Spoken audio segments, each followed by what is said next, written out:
Office স্বরাষ্ট্রমন্ত্রীর আন্ডারে চলে। অফিস আপনাকে একটা কথাই বলবে, স্যার আপনি কফি খান, চা খান, স্ত্রীরা এনআইডি চাইতে পারে, কাবিননামা চাইতে পারে। ওদের মাধ্যমে ওই অফিসাররা টাকাগুলো নেয়। 80 বছর হয়ে গেছে, এই লোকের অনেক কাবিননামা লাগবে বলে।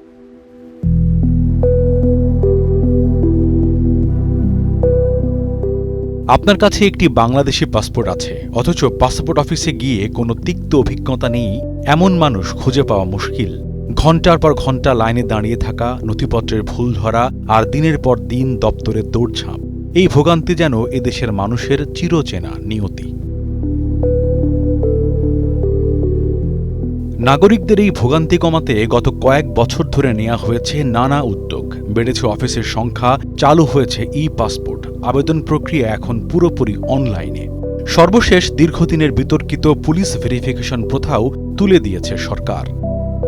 কিন্তু এত কিছুর পরেও কি পাসপোর্ট সেবায় সাধারণ মানুষের ভোগান্তি আদৌ কমেছে, নাকি সেবার মোড়ক বদলালেও আড়ালে রয়ে গেছে সেই পুরনো ক্ষত? কেন এখনও সাধারণ মানুষের কাছে পাসপোর্ট অফিস মানেই এক অজানা আতঙ্ক আর দালালের দৌরাত্ম্য? উত্তর খুঁজতে শুরুতেই টিম আন্ডারকভারের গন্তব্য নারায়ণগঞ্জ।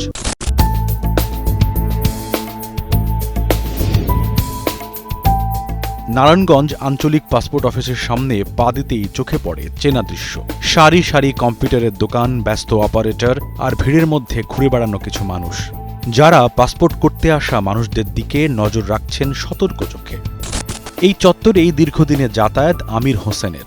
নিজেকে পরিচয় দেন কম্পিউটার অপারেটর হিসাবে, তবে আসল পেশা মানুষের পাসপোর্ট আবেদন করিয়ে দেওয়া, সহজ কথা দালালি। যদিও এই পরিচয় তিনি মানতে নারাজ।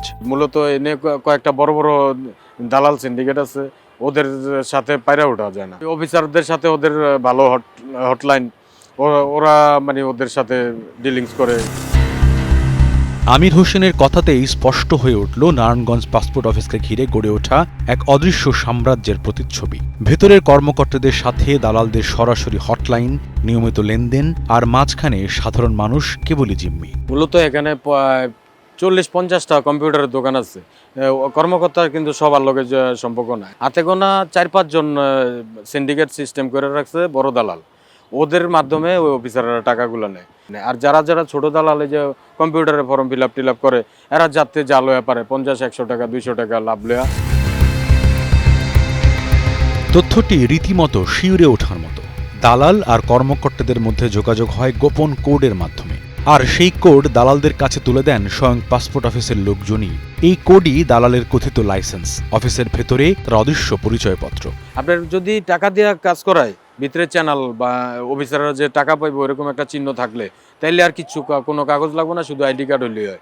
আর যদি টাকা চিহ্ন না বা টাকা পাইবো না এমন ধরনের ফাইল হয়, তাহলে তো আপনার অনেক পদের কাগজ, বাড়ির মিটিশন লেন, দলিল লেন, চেয়ারম্যান সার্টিফিকেট, বিভিন্ন ধরনের কাবিননামা। 84-80 বছর হয়ে গেছে, এই লোকের অনেক কাবিননামা লাগবে বলে। আমির হোসেন নিজের পূরণ করা একটি আবেদন ফর্ম দেখালেন। এই আবেদনের 79 নম্বর ঘর ফাঁকা থাকলেও তিনি বুঝিয়ে দিলেন এই ঘরেই দালালরা তাদের গোপন কোড বসিয়ে গ্রাহকের ফাইল পাঠিয়ে দেন ভেতরে। আর এটি থাকলেও শত সমস্যাও তুচ্ছ। আমির হোসেনের দেওয়া তথ্য চাঞ্চল্যকর, কিন্তু শুধু মুখের কথাই নয়, এই দাবির সত্যতা সরাসরি যাচাই করতে চায় টিম আন্ডারকভার।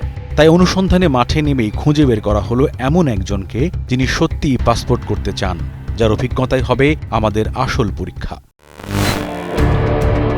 সুমন মিয়া নারায়ণগঞ্জ বন্দর এলাকার বাসিন্দা, পেশায় ব্যবসায়ী। চোখের উন্নত চিকিৎসার জন্য বিদেশ যেতে চান, তাই প্রয়োজন একটি পাসপোর্ট। হাতে আছে শুধু এনআইডি কার্ড, আর তা নিয়ে বেরিয়ে পড়েছেন। সামনে কি অপেক্ষা করছে জানেন না। তার পুরো যাত্রা ধারণ করতে গোপন ক্যামেরা নিয়ে টিমের এক সদস্য তার সঙ্গী হলেন।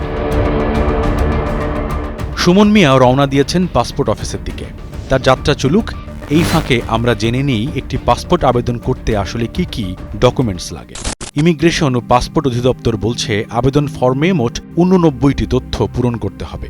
সাথে লাগবে পাসপোর্ট ফি জমার রসিদ, এনআইডি বা অনলাইন জন্ম নিবন্ধন, বাবা মায়ের পরিচয়পত্র, বর্তমান ও স্থায়ী ঠিকানার প্রমাণপত্র, বিবাহিত হলে কাবিননামা আর পেশার সনদ। এর বাইরেও প্রয়োজন মনে করলে যে কোনো নথি চাইতে পারে পাসপোর্ট অফিস। কিন্তু নারায়ণগঞ্জের বাস্তবতা ভিন্ন। এখানে কাগজ থাকলেই ফাইল এগোয় না, আবার না থাকলেও এগোয়। পার্থক্য গড়ে দেয় কেবল একটি কোড। এই রহস্য ভেদ করতেই সুমন মিয়াকে সাথে নিয়ে মাঠে নামল টিম আন্ডারকভার। পাসপোর্ট করতে হলে শুরুতেই অনলাইনে আবেদন করতে হয়, তাই সুমন মিয়া ঢুকলেন পাসপোর্ট অফিসের পাশের চাঁদপুর কম্পিউটার দোকানে। শুরুতেই দোকানদার আশ্বস্ত করলেন শুধু এনআইডি দিয়েই আবেদন সম্ভব। কি লাগবে? ফর্ম পূরণের খরচ মাত্র 200 টাকা, ব্যাংক ফি জমা সহ দোকানদার চাইলেন মোট 6,300 টাকা। আবেদন প্রায় রেডি, ঠিক তখনই কথায় ভিন্ন সুর।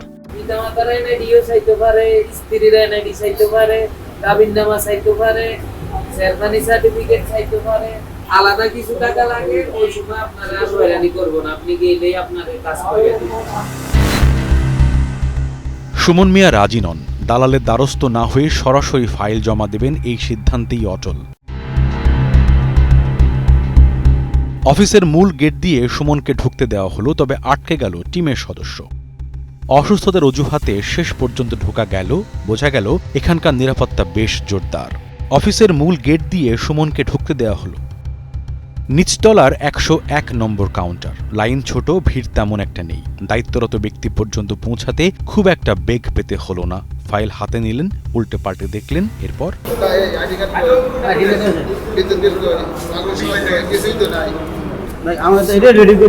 দোকানদারের সতর্কবার্তা মিলে গেল হুবহু। নথির অজুহাতে আবেদন গ্রহণ না করে ফেরত পাঠানো হলো সুমন মিয়াকে।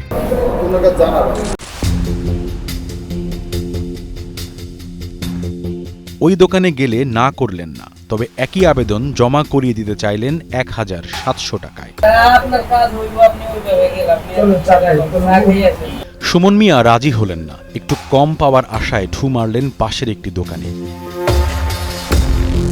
সেখানেও একই কথা, একই দর। সরাসরি অফিসের একটা চ্যালেঞ্জ আছে, ঠিক আছে? অফিসের একটা খরচ আছে, ওইটা ব্যতীত আপনি যেতে গেছিলেন পাসপোর্ট করতে, ফাইল ব্যতীত শুধু একটা ডকুমেন্ট দিয়েছে।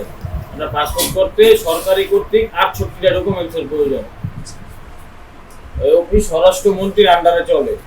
আপনি স্বরাষ্ট্রমন্ত্রী দিয়ে ফোন দেওয়ান, অফিস আপনাকে একটা কথাই বলবে, স্যার আপনি কফি খান, চা খান, কিন্তু আপনি 68টা ডকুমেন্ট দিয়ে আসুন। কি ভয়ঙ্কর ব্যাপার! খোদ স্বরাষ্ট্রমন্ত্রীর কথাও চলে না এখানে। তাহলে কিসের কথায় চলে?